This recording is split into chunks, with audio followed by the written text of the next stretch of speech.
အားလုံးပဲမင်္ဂလာပါရှင်ချိုကုကင်း channel မှာပြန်လည်ကြိုဆိုပါရရှင်ကျွန်မဒီနေ့ချက်ပြမယ့်ဟင်းလေးကတော့ West 2 ချက်နီးလေးပဲဖြစ်ပါတယ်ရှင်အားလုံးပဲ like ပါကြည့်ရှုပေးကြပါအောင်နော်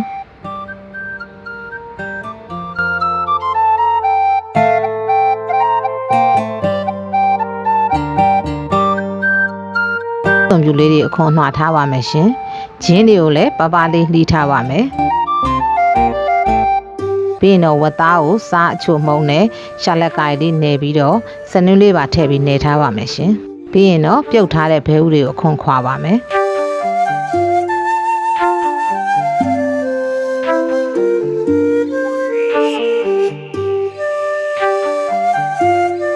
ပြီးရင်တော့ကျွန်မကရဝေးရဲ့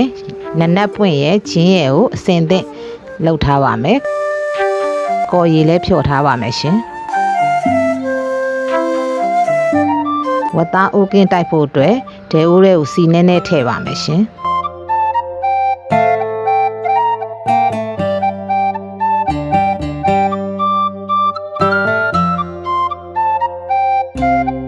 စီပူလာပြီဆိုရင်တော့ဝတ်သားထည့်ပါမယ်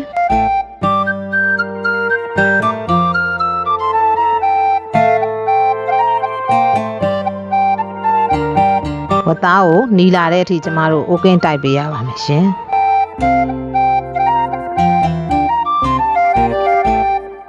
ဟိုဘက်ဒီဘက်လှန်ပေးပါမယ်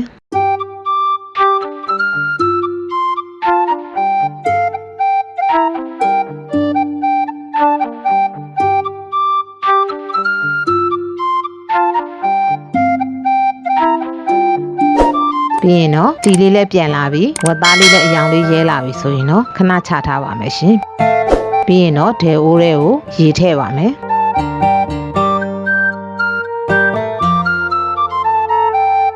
နနက်ပွင့်ထည့်ပါမယ်ကရဝေးထည့်ပါမယ်ဂျင်းလည်းထည့်ပါမယ်ရှင်ပြီးရင်ပဲငပြရဲ့အကြည့်ရေ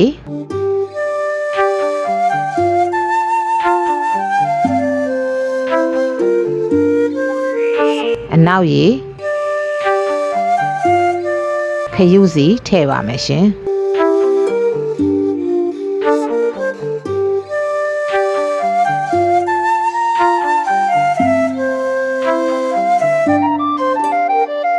ကြက်သားမှုန့်ထည့်ပါမယ်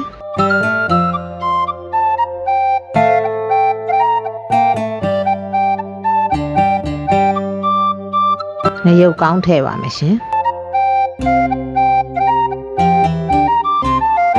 ပြီးရင်တော့မွေပေးပါမယ်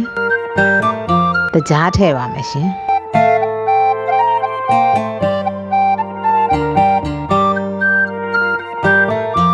ပြီးရင်တော့စောစောကအိုးကင်းတိုက်ထားတဲ့ဝတ်သားထည့်ပါမယ်ရှင်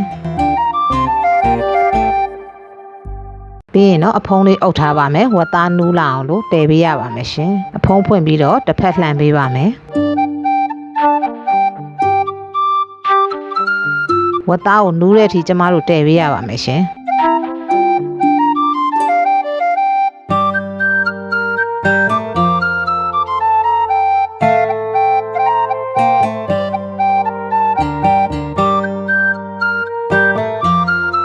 ပြီးရင်တော့ကျမစောစောကနှွာထားတဲ့ဘဲဥတွေထည့်ပါမယ်ရှင်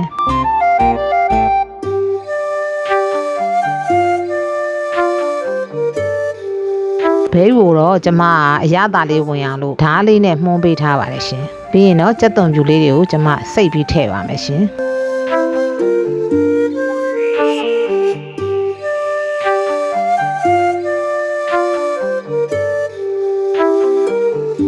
ပြီးရင်မွေပေးပါမယ်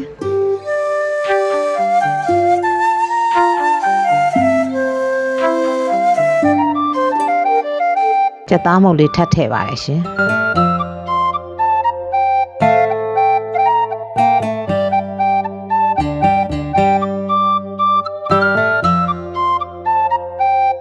အရသာလေးမြည်ကြည့်ပါမယ်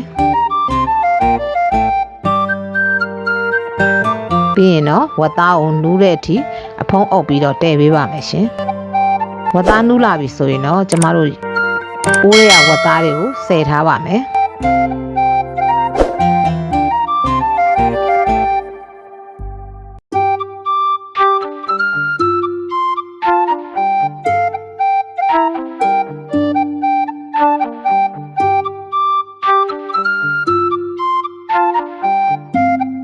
ပြီးရင်တော့စောစောကဖြော်ထားတဲ့ကော်ရည်ထည့်ပါမယ်ရှင်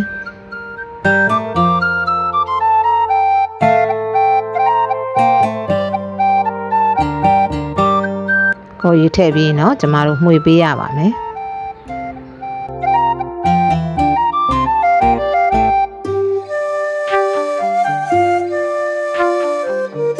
ဝတ်သားတွေကိုကျမတုံးလေးတွေတုံးပေးပါမယ်ရှင်စားတဲ့အခါမှာလွယ်ကူအောင်အတွက်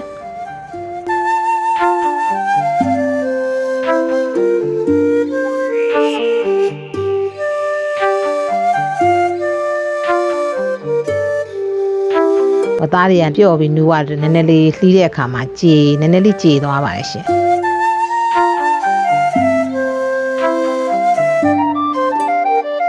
ဒါမဲ့အရန်ပဲဣပြီးတော့စားလို့အလွန်ကောင်းပါတယ်ရှင်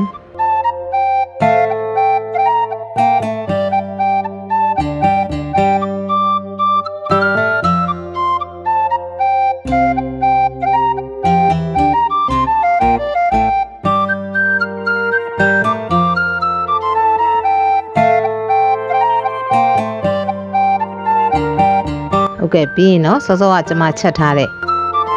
ဘဲဥတွေဆယ်ပြီးတော့ထည့်ပါမယ်အရေးစမ်းပါမယ်ရှင်အရေးလေးတွေဖြန်းပြီးထည့်ပေးပါမယ်ရှင်ခုဆိုရင်တော့အရသာရှိတဲ့ဝက်စတူးဟင်းတစ်ခွက်ရပါပြီရှင်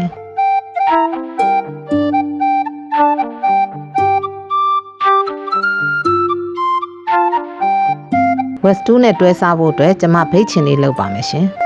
ဘိတ်ချင်လုပ်ဖို့အတွက်ကျမငရုတ်သီးစိမ်းလေးတွေကိုလှီးပါမယ်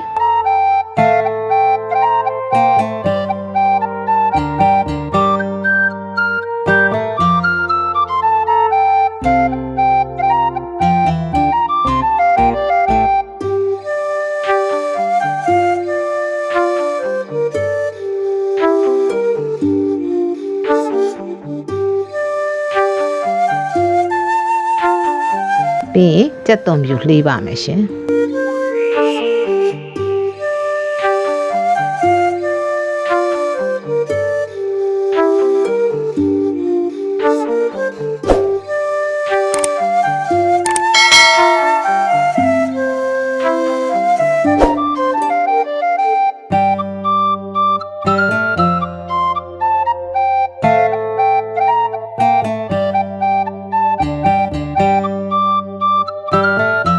ပြီးရင်တော့ကျမရှာလကရေးထည့်ပါမယ်ငပြာရေးထည့်ပါမယ်ရှင်တချို့ကတော့ဒီငပြာရေးစားပေါ့နော်ပဲငပြာရေးအကြည်ရေးထည့်ကြပါတယ်ရှင်ကျမကတော့ငပြာရေးပဲကြိုက်တဲ့အတွက်ငပြာရေးပဲထည့်တာပါရှင်ပြီးရင်တော့တန်မြာသီးကိုညှစ်ပြီးတော့ထည့်ပါမယ်ရှင်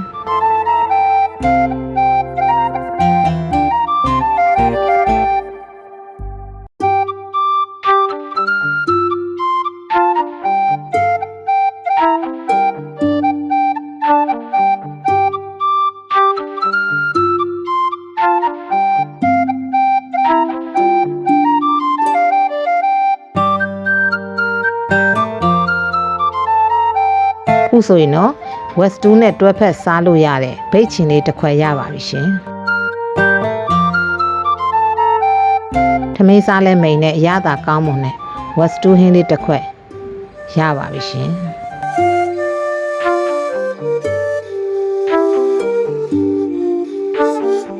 ဟုတ်ကဲ့အခုလိုကျမရဲ့ဗီဒီယိုလေးကိုအဆုံးထိပြီးအောင်ကြည့်ရှုပေးတဲ့တယောက်ချင်းစီတိုင်းကိုအထူးပဲကျေးဇူးတင်ရှိပါတယ်ရှင်ကျမရဲ့ဗီဒီယိုလေးကိုကြည့်ရှုခြင်းနဲ့ဆိုရင်တော့ like and subscribe လေးလုပ်ပြီးတော့အားပေးခဲ့ကြပါအောင်နော်